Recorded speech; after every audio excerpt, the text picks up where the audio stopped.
Guys, how are you doing? Fine, pretty good, well, safe and sound. Welcome to our channel, our page. Today we are going to talk about our own topic, that is word and its types. So what is word and what are its types and kinds? And let's begin. We're talking about word and its types. So we're talking about word first here. Word. So what is word? As you know better about, in a few words, learn words about in 2 and 1 second. For example, wool as a combination of limited letters which give a complete sense, like cup, book, something like more. Where thousands of words, millions of words are coming here in words. And what is word? So will mean a combination of limited letters which give a complete sense. And what is cup and book? They are words because it give a complete sense and complete meaning, and they are limited letters. For example, if you write here GCMCOP, so this is not a word because they are limited words. They are limited letters, but it doesn't give a complete sense. Why? It doesn't give a complete sense. So we can say, thus we can say this, it's not a word. So words means combination of limited letters which give a complete sense. So we're talking about the words letter. And what is word divided in? So actually grammatically word is divided into 2 types. And they are first, they are divided into grammatical. Number first is grammatical, and number second is so what are grammatical and what are lexical words? So number first, we are talking about grammatical.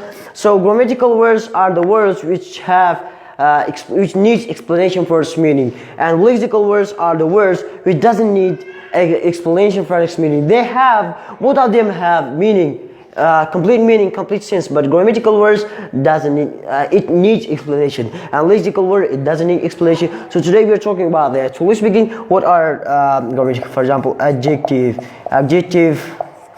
Adjective is a grammatical word. Why is it a grammatical word? Because it needs explanation for its meaning. It needs explanation. For example, if a person asks from you, what is adjective? You need him to say the meaning of this adjective. You need to explain the adjective and the grammatical words. So grammatical words, example, are adjective, pronoun, a verb, grammar itself, grammar word, and something like more thing that you will explain detail and the detailedly. So this is called grammatical word. Lexical word, the lexical will have meaning and complete sense, but it doesn't need any explanation. For example, you say here cup, you see here book, or something like more. So these are the word. It is word. It has complete sense, but it's called lexical word. What is lexical? Lexical means a word which have complete sense but doesn't need any explanation for its meaning. So for example, if a person asks from you what is cup, you can say cup is a useful thing. What is book? The people are reading it. So it doesn't need any explanation like adjectives. Like it doesn't need any types. It have a lot of types. So this is called adjective, and this is cupboard and book. They are lexical. Adjective is grammatical. So you learn about word. What is word? Word as a combination of limited letters which have complete sense, like cup and book. And grammatical, and it is divided into 2 types. Number first grammatical, number second is lexical. What is grammatical? Grammatical will have meaning, but it needs explanation for its meaning, like adjective, like grammar itself, like something like more. What is lexical word? Lexical word have complete meaning, but it doesn't need any explanation, like cup, like book. So it's enough for today, and we will talk more and wait for another video. Thank you very much, and thank you for listening to me. Thank you for joining us. Thank you very much.